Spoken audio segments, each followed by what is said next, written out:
So nothing new was created. The Bible says they bring forth after his kind. And if you got an exception to that, I'd like to see it. Variations happen, but they are limited. Farmers have been trying for years to get bigger pigs, but they're never going to get a pig as big as Texas. There are limits. Roaches down where I live in Florida become resistant to pesticides after a while. Like bacteria become resistant to drugs. I agree.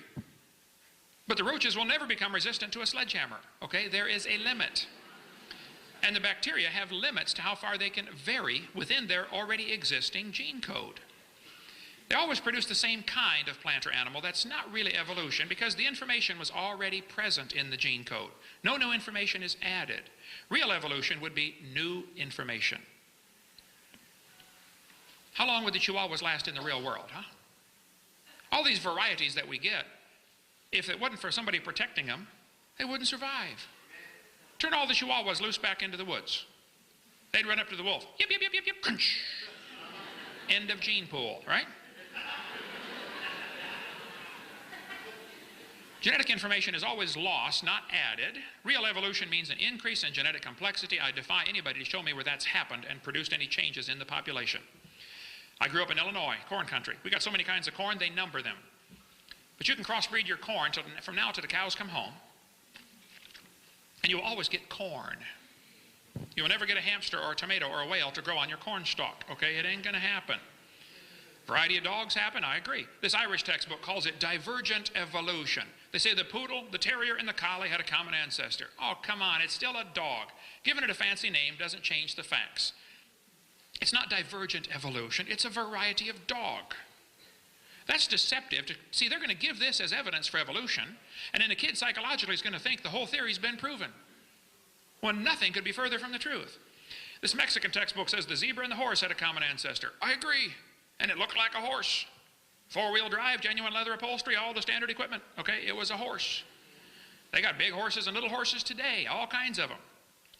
And it's interesting, horses, they're limits. They're limited. There's some folks in California that have contests. They crossbreed horses, zebras, donkeys. They get zorses, zonkies, zeonies, z-donks, and chibras. Here's their website. They're all interbreeding. Okay, guess what that proves? They probably came from the original kind. A horse. There's a bunch of zebroids running around. In the Kentucky Derby in the last 100 years, they've gone from an average winning speed of 127 seconds down to 123 seconds. Now back in the early days, they got some low times turned in back then too. But let me ask you a question. How much money would you guess has been spent on the Kentucky Derby trying to breed faster horses? Millions and millions and millions of dollars, right? Now I don't know if they've reached the absolute limit or not. I don't know. But I suspect they're getting kind of close. And the point is, they're still horses, and there seems to be a stone wall here. You can't go faster. If you really want to win the Kentucky Derby, why don't you breed wings on your horse and fly around the track in 12 seconds? All I'm trying to point out is, variations certainly happen, but they're limited. And the evolutionist does not want to confess or admit there are limits. He wants to imagine that it can go on forever indefinitely. Well, you just go ahead and imagine all you want, but keep your religion out of the school system. There's a variety of cows, no question. They probably had a common ancestor. It was a cow. There's a bunch of chickens. What kind of chicken you want? You want to get cherry eggers, brown leghorns, golden comets? This magazine that sells chicken says, boys and girls, jungle fowl are the original bird from which all varieties and strains of domesticated chickens are derived. You know, all the chickens had a common ancestor. Guess what it was? Chicken. Yeah, that's the point. Textbooks will tell the kids that the peppered moth is evidence for evolution. They counted the moths on the trees. They said it was 95% light moths and 5% black. Then, so the story goes, they burned coal in the factories and the trees turned black. And they counted the moths again, renewed their government grant, and found out it's now 5% light and 95% black. The truth of the matter is the whole story is a phony. It didn't happen, okay? The guy glued dead moths on the trees to take that picture for your textbook, okay? After 40 years of watching, they found 2 moths on the trees. 2. What's 95% of 2? But they still keep teaching this in the books, even though it's been proven wrong years ago. Tulsa Zoo, a couple of months ago I was there, still has this up as a display. Come on, take that down and tear that page out of your book. That's not evidence for evolution. You want more on the peppered moth, get the website iconsofevolution.com. There's a bunch on there about this topic. Textbooks will tell you kids, you've got a vestigial organ called the appendix. You don't need it anymore. Well, that's simply a lie. You do need your appendix, okay? It is not vestigial. There are no vestigial organs. Your appendix is part of your immune system. Now, if you take out your appendix, it's true you can still live, okay? But you will have a higher susceptibility for quite a few diseases. Do you know you can live without both your legs and both your eyes and both your arms? That doesn't prove you don't need them. The fact that you can live without something does not prove it is vestigial, and that certainly is not evidence for evolution. Think about it. This textbook says the snake has vestigial reduced hind legs. Oh, they're lying to you. Those little claws right there are used in mating so they can maneuver each other into position. They don't have any arms, you know. This textbook says many organisms retain traces of their evolutionary history. For example, the whale retains pelvic and leg bones as useless vestiges. Whales have a vestigial pelvis and leg bone that serve no purpose.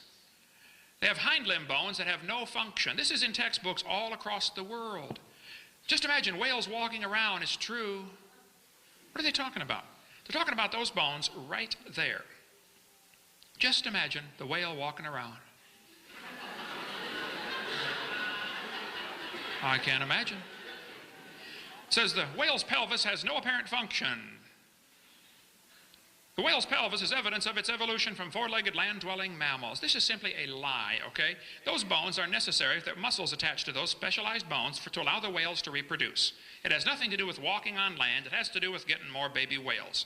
So the guys that are writing this in their textbooks are either extremely ignorant about whale anatomy, and they should not be writing a book about it, and certainly shouldn't be teaching about it, or they're lying to you, trying to give you evidence for their theory.